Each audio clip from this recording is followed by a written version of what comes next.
Welcome back to Making Life Easier as You Age. Today we're going to discuss the office. Many of you boomers are still working. You're trying to make yourself comfortable in an existing office space where you didn't get to select the furniture or the equipment. In fact, you're making do with equipment and furniture from a previous employee in all likelihood, and that person was a different height and had different physical issues than you do. You spend at least 7 hours a day looking at a monitor, and the height of that monitor is critical to your comfort level. The wrong height can cause back and neck strain and can put the screen below your bifocal line of sight, causing the unconscious head tilt, which results in neck pain as well as eye strain. The ideal height for your monitor is when the center of the screen is in a direct line with your eyes when you're sitting in a comfortable position. I built a stand for my laptop at home to raise it to the right height. If your boss isn't open to buying you a stand, you can build your own, or make one by stacking old books or catalogs underneath your monitor. You can also get a pair of glasses made with just your mid-range prescription. This can be done very inexpensively and will bring your head back down to a comfortable position. Your chair is another place you can make inexpensive changes to keep your back happy.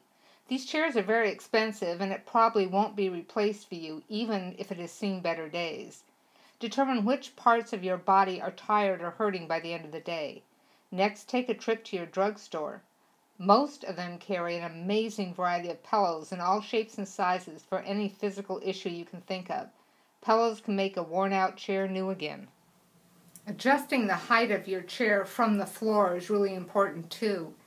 This isn't something that's always going to work out as easily as you think, because you can't control the height of your desktop. So when I was working, I'd adjust my chair so that it was comfortable to rest my arms on the desk while I was using the mouse. Then the chair was too tall. So to adjust for that, I made a footstool. I used a stack of old books to the right height, wrapped them in a plastic trash bag, and then wrapped that in duct tape. And I could rest my feet on it and get my legs raised up so that I was taking the strain off my back. Now, this isn't a pretty fix, but it's under your desk and nobody can see it. And wrapping them all together prevents you from kicking the stack over, how irritating, every time you move. When I was working, I hated filing. There is the obvious reason: it's boring. But I also hated all that up and down movement it required of my aging body. Having storage at waist height would be wonderful, but your employer has to get the most out of the space available, and that means there will be lower drawers to deal with. The best advice I can give you for file cabinets is to file what you get into most often in the drawers that are easy for you to reach, and put what you seldom get into in the lowest drawers. This at least will reduce the number of times you have to squat or bend over.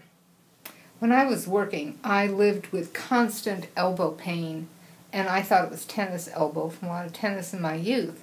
And I was told surgery was the only answer. I didn't like that. So I was seeing a chiropractor once for an entirely unrelated issue, and he asked about any other pain, and I mentioned my elbow. And he said, "Do you use a mouse?" And I said, "Yes." And he said, "Get a roller ball instead." A mouse uses big muscles, your neck, shoulder, and arm muscles, to do small muscle, your fingers, tasks. And that's why we get pain in them. So I bought a roller ball. Here it is. I have one at home and one at my part-time job. And I changed back then. And within 2 weeks, and it was a frustrating 2 weeks because these are hard to get used to, but you can retrain your brain. And I can do anything now with a rollerball that I could do with a mouse. All my pain went away by the end of 2 weeks, and it has never returned. My dad always said, "Don't bring me a problem, bring me a solution."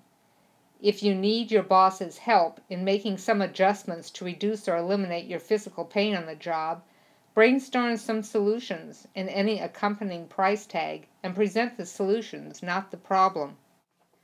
You just may get the cooperation you need if he or she doesn't have to solve the problem for you. Be sure to subscribe to this channel to get automatic notification of new episodes. and write your comments below on what you have done in the office to make your life easier.